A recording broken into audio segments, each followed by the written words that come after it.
Sorry, hi everyone. Sorry I didn't give my answer to Amir's beautiful recording earlier. It's just been my Jewish Sabbath, so we just go offline for 24 hours. But here I am. Took a couple of notes, and I do thank you, Amir, for your beautiful, elegant answer. However, I do take responsibility. I don't think I fully explained myself in the question that I asked, because it wasn't really so much a question, more of a rhetorical statement to demonstrate a point.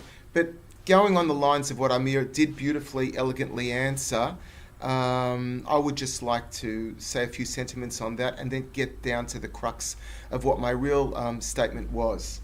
Amir beautifully said that everything exists within consciousness. Absolutely.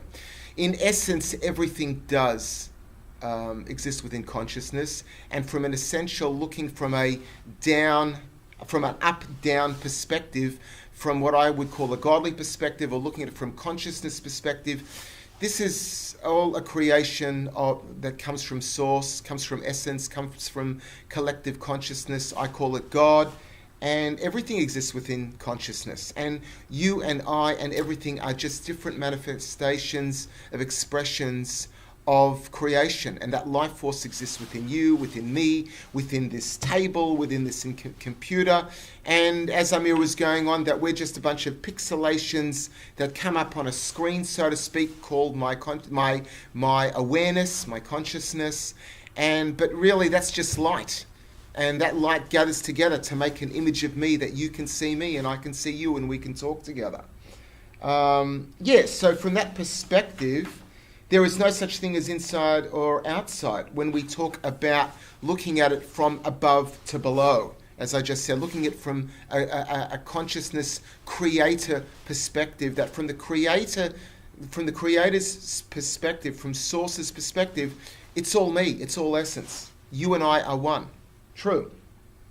And as Amir said, that we create a barrier to insight because words are just metaphors to describe the undescribable. Absolutely. And that's great. However, why get married? Why go on a holiday? Well, why are we here? The soul, that piece of consciousness, comes down into an encasing called the human body. And we're here for a mission. And that soul comes down, leaving the essence of beauty and light, basking in this pure essence of love and beauty, to come into a world of darkness for us to illuminate the world. Why get married? Because that's part of the human condition, where you share your love and spread your loves to others, to a family, to a partner, to somebody you love. Why go on a holiday? My answer to that is because that's part of the soul's journey on this earth, to go around and have different experiences, because it actually enhances the soul, which it can't get without being in the physical confines of the world and this casing called the human body. That's what we're here for. That's our mission statement, to spread goodness, kindness, and love towards each other, and therefore enhance and uplift each other and the world, which we couldn't get without you and without me, because each one of us is unique in our own unique expression of consciousness. Otherwise, why are you here?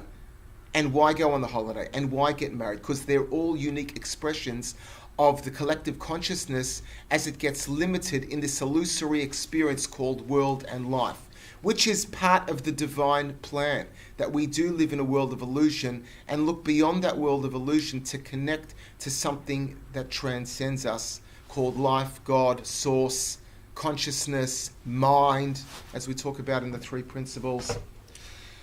And that, going on that train of thought, goes back to my original question.